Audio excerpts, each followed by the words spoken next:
Bonjour et bienvenue sur La Buvette. C'est le podcast qui fait du bien et c'est le podcast où l'on parle de vous. Je m'appelle Margot Bussière, je suis coach de vie humaniste et à travers ce podcast, je vous accompagne vers un mieux-être, un mieux vivre, un épanouissement intérieur ainsi qu'un éveil de votre conscience et pourquoi pas de votre spiritualité. Je vous remercie d'être là aujourd'hui et je vous souhaite une excellente écoute.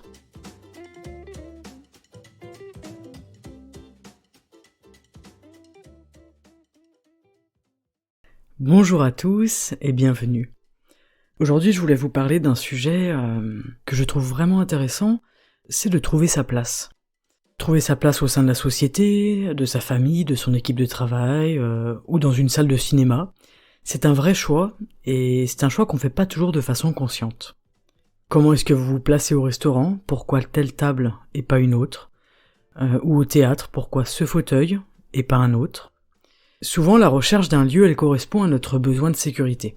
Et c'est vraiment présent partout dans notre quotidien, la façon dont on croise les personnes sur un trottoir, si on se décale, la façon dont on marche dans la rue, la façon dont on se positionne en présence d'un groupe. Ces choix qui semblent infimes sont en réalité vraiment intuitifs. Ils sont viscéraux et ils dépendent de notre instinct de survie. Donc aujourd'hui, vous l'aurez compris, la question de la place est en relation directe avec notre instinct de survie. Dans un espace, par exemple, vous allez repérer des endroits qui vous plaisent et qui vous parlent en quelques secondes. Ça se fait vraiment de manière totalement inconsciente. Ça va donc passer d'abord par le regard, et les choix de placement dans une pièce, ils se font par le biais de l'inconscient, ils sont liés à nos peurs. Dans ce rapport aux peurs, on va constater que les murs sont souvent un endroit sécurisant. Alors gardons bien à l'esprit qu'il n'y a pas de bon ou de mauvais endroit en fait, c'est propre à chaque personne, en fonction de son état du moment, son état émotionnel, spirituel, mental, physique. Et vous avez peut-être déjà ressenti dans votre vie comme une sorte de mauvaise énergie dans un lieu ou chez quelqu'un, une gêne à l'endroit où vous vous trouvez. Et si ça vous est déjà arrivé, vous avez sans doute dû vous sentir mal à l'aise. Et ça peut arriver, c'est pas grave, et vous avez le choix de vous écouter par exemple et de quitter le lieu si nécessaire. En tout cas, un lieu, il peut être bon pour nous et il peut être mauvais pour quelqu'un d'autre, ça dépend vraiment fondamentalement de chaque individu. L'énergie, quand elle est présente, le plus important, c'est qu'elle vous convienne. L'énergie du lieu, l'énergie des personnes avec qui vous êtes, c'est quelque chose qui compte et qui va compter dans votre sentiment d'être à votre place. Ressentir où est sa place, c'est pas quelque chose de facile. Mais en être conscient et accepter où elle est et où elle n'est pas, c'est déjà un premier pas qui est très intéressant. Alors se placer physiquement par rapport aux autres, c'est un petit peu difficile aussi. Il faut dire les choses comme elles sont, hein. Pour réussir à se placer correctement pour soi et pour l'autre, il est vraiment primordial de vous connaître, de savoir comment vous fonctionnez, et comment vous êtes à l'intérieur de vous. Mais pour se placer correctement, il sera également important de réussir à comprendre l'autre, parce qu'en fait on se place systématiquement par rapport à l'autre. Et on n'est pas seul face à nous-mêmes dans cette question de la place. C'est inévitablement et toujours en rapport avec autrui. Quand on est tout seul, on n'a pas la question de la place à se poser. Je vous en ai parlé dans l'épisode de 5 minutes de mercredi, nous existons grâce aux autres et pour les autres, et notre place ici-bas, elle est en étroite relation avec autrui. Ça c'est très important aussi d'y penser, au moins de le garder à l'esprit, parce qu'on n'est pas tout seul. On n'est pas tout seul et on se comporte et on se place vis-à-vis d'autres personnes, qui elles aussi d'ailleurs de leur côté essayent de se placer vis-à-vis des personnes qui les entourent. Voilà. Alors finalement, qu'est-ce qui est le plus aisé? Est-ce que c'est se comprendre soi-même ou est-ce que c'est comprendre l'autre? Est-ce qu'on peut comprendre l'autre si on ne se comprend pas d'abord soi-même? C'est une vraie question et je vous demande d'ailleurs qu'est-ce que vous en pensez de ça. Vous pouvez me l'indiquer par commentaire, par message comme d'habitude. Pour comprendre l'autre, on va agir exactement de la même manière que pour se comprendre soi-même. On va intégrer qu'une personne c'est le résultat d'une histoire, d'un vécu et d'un passé. Et malheureusement, c'est pas évident de comprendre l'autre si on se base sur ce que la personne renvoie. Parce qu'on renvoie tous sans cesse une image de nous, une image qui est changeante, qui est mouvante et qui s'adapte aux situations et aux personnes. On se fabrique tous une image de nous-mêmes, une espèce de toile de fond, afin qu'elle soit socialement acceptable. Mais qui sommes-nous réellement à l'intérieur? Est-ce que nous-mêmes le savons seulement? Et est-ce que nous pouvons le comprendre pour l'autre? Connaître vraiment l'autre, c'est assez compliqué, tout comme se connaître soi-même. Cette compréhension, qui devrait venir du cœur, de l'intérieur et non pas du mental, elle se heurte très vite à des conceptions d'ailleurs qui sont mentales, à des idées, à des jugements, à des croyances, tout ça, ça dépend vraiment du mental. Mais en réalité, pour comprendre profondément quelqu'un, il faudrait que l'on n'ait aucun préjugé, aucune projection, aucune intention. Mais est-ce que c'est seulement possible? Et alors moi j'ai le cœur à penser que oui, en tout cas j'essaye, même si évidemment le mental est toujours là pour nous biaiser, et c'est normal, et il faut pas se flageller, c'est comme ça, c'est normal, il n'y a pas de problème, c'est ok. Mais on a tendance quand même à se mettre tous mutuellement dans des cases, et notre nature humaine, elle nous pousse au jugement. Mais ce que j'aimerais vous dire, c'est qu'à chaque fois qu'on est dans le jugement, eh bien on n'est plus dans la compréhension de l'autre. Ça c'est vraiment important. Dès lors que je juge l'autre, je ne suis plus ouverte à la compréhension de l'autre. Alors voilà, finalement, pour trouver sa place et se l'approprier, il est vraiment essentiel de s'écouter, d'apprendre à se connaître pleinement. Il est essentiel également de prendre en compte l'autre en face de nous. Et dans cette démarche, on aura l'intention de ne pas juger l'autre, quand bien même c'est une réaction fréquente et qui est normale chez l'être humain.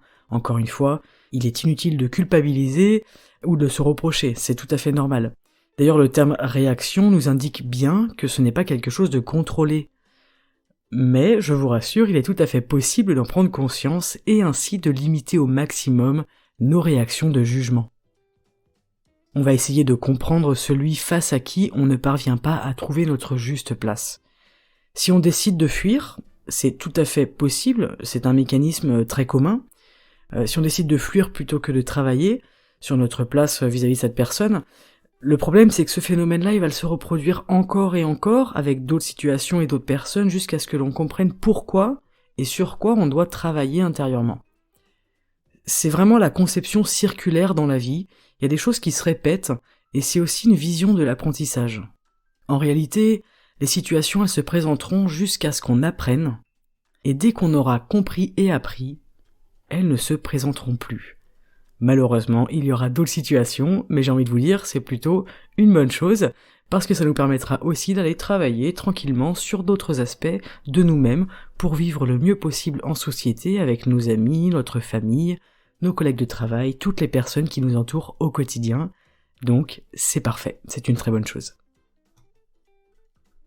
Alors pour se connaître soi-même et se comprendre, je pense sincèrement qu'on a besoin de moments de silence. On a besoin d'apprendre à nous arrêter, à nous poser, et vraiment à nous retrouver face à nous-mêmes, comme face à un miroir, et nous voir tel qu'on est profondément. Afin d'ancrer notre place et de se l'approprier correctement, on essayera de ne pas nous mêler de ce qui ne nous regarde pas, de ne pas nous mêler de la vie de l'autre, et peut-être même, pourquoi pas, de parler moins, et de moins adopter un rôle d'interventionniste. Trouver sa place, c'est quelque chose d'extraordinaire. Et je le souhaite à tout le monde. Mais notre devoir quant à l'autre, c'est aussi de lui laisser sa place, de le laisser être qui il est, là où il en est, dans sa vie, dans son histoire personnelle. C'est ne plus jouer le rôle du sauveur pour l'autre, et peut-être essayer, pourquoi pas, de se sauver soi-même et de s'aider soi-même à être le plus juste possible, le plus ancré possible, d'être tout simplement à sa juste place. Si vous parvenez à prendre votre place de façon juste et respectueuse, vous laisserez la possibilité à l'autre d'en faire autant. Et ça, c'est vraiment magique, c'est magnifique, c'est un cadeau que vous faites à la personne, que vous faites à vous-même, mais que vous faites aussi à la personne qui est en face de vous. Deux personnes qui ont leur place, l'une à côté de l'autre, elles vont s'offrir la liberté d'exister pleinement en tant qu'être humain.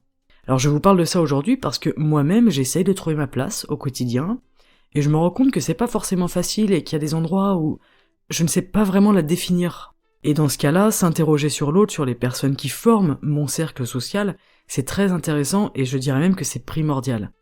Chercher sa place dans son couple sans écraser l'autre, mais sans non plus se mettre soi-même trop en retrait. Chercher sa place au sein de sa famille, sans prendre les devants de la scène, mais sans non plus se faire passer soi et ses émotions et ses sentiments en dernier. Prendre l'autre en considération sur son chemin de vie, sur son chemin à lui, dont on ne connaît rien, même si on connaît la personne, c'est vraiment une possibilité de lui laisser sa place à lui et donc de prendre la nôtre. On ne peut pas savoir ce qui traverse le cœur d'une personne. On ne peut pas connaître ses peurs, ses angoisses, ses projections, ses attentes, ses blocages. Alors, en laissant la place à l'autre, on développe une capacité à nous laisser une place à nous-mêmes. Et ça, c'est très important. Avoir le sentiment de ne pas avoir sa place dans le monde, c'est quelque chose de fort, c'est une source de mal-être. Et c'est quelque chose que je retrouve beaucoup, ou dans mes coachings, ou à travers des personnes qui m'écrivent en privé, suite à ce podcast, pour me poser des questions plus personnelles. Et tout est en rapport vraiment avec la place que l'on s'accorde ou que l'on ne s'accorde pas. Et ne pas trouver sa place, c'est aussi un lien très étroit avec notre relation et notre rapport aux autres, aux personnes qui nous entourent au quotidien. Je vous le dis souvent, personne n'est ici par hasard, vous n'êtes pas ici par hasard, vous avez un rôle, une place bien définie et primordiale dans cet univers, et je vous souhaite de l'embrasser cette place, de la trouver et de la saisir et d'en faire quelque chose de magnifique, à l'image de vous-même. Car, n'en doutez pas, vous êtes quelqu'un de magnifique et d'extraordinaire. Alors faire pour l'autre, c'est admirable, mais parfois il est important de se regarder dans un miroir et de se demander ce que l'on fait pour soi, pour être à sa juste place, se respecter et par conséquent, laisser à l'autre la liberté d'en faire tout autant. Alors j'espère que cet épisode vous aura plu, c'est un sujet qui m'a été demandé à maintes reprises et je suis très contente de l'avoir abordé pour vous. J'espère que ça répondra à quelques questions, à quelques attentes de votre part. Mais n'hésitez pas à me faire des retours comme d'habitude, à me demander, à parler, à lancer un débat, une discussion autour de tous ces sujets qui sont vraiment passionnants, dont on parle peu, mais finalement qui sont vraiment hyper intéressants. Tout simplement trouver sa place dans sa vie, ça apporte un degré de sérénité, ça apporte de la justesse. Alors j'espère que cet épisode vous aura plu et qu'il vous a parlé.